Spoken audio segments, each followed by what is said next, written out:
तुमच्या पायात झोपेत अचानक क्रॅम्प येतो? मग या व्हिडिओच्या माध्यमातून सोप्या भाषेत रात्री क्रॅम्प का येतात चला जाणून घेऊ. हा व्हिडिओ लाईक आणि चॅनल सबस्क्राईब जरूर करा. पायात रात्री क्रॅम्प येण्याचं ठोस असं कारण सांगता येणार नाही.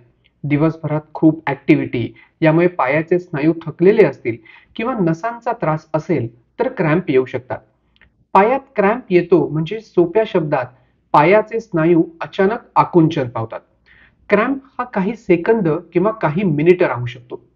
मेयो क्लिनिकच्या माहितीनुसार पायात क्रॅम्प येण्याचं प्रमाण हे वयानुसार वाढत जातं. गर्भवती महिलांना रात्री पायात क्रॅम्प येण्याची शक्यता ही जास्त असते.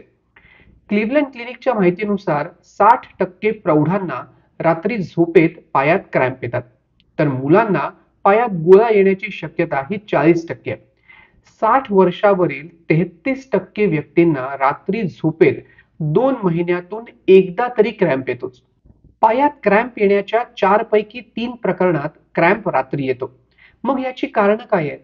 मेयो क्लिनिकच्या माहितीनुसार किडनी फेल्युअर, डायबिटीसमुळे नसांना झालेली दुखापत किंवा रक्ताभिसरण योग्य पद्धतीने न होणं ही पायात क्रॅम्प किंवा गोळा येण्याची एक प्रमुख कारणं आहेत.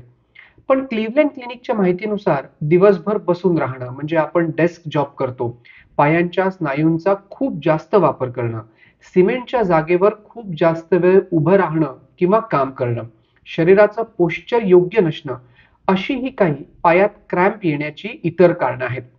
बऱ्याच वेळेला दिवसभरामध्ये आपण हवं तेवढं पाणी पित नाही आणि त्यामुळे डिहायड्रेशन होतं आणि या डिहायड्रेशनमुळे देखील रात्री झोपेत पायात अचानक क्रॅम्प येण्याची शक्यता असते. त्यामुळे पुढच्या वेळेला तुम्हाला पायात क्रॅम्प आला तर कशामुळे आला याची आता तुम्हाला माहिती मिळेल आणि त्याच सोबत पायात क्रॅम्प आल्यानंतर काय करायचं यावरचा व्हिडिओ देखील बनवणार आहे, तो देखील पहा. हे चॅनल आवडलं तर लाईक, सबस्क्राईब आणि हा व्हिडिओ जास्तीत जास्त लोकांपर्यंत शेअर देखील करा.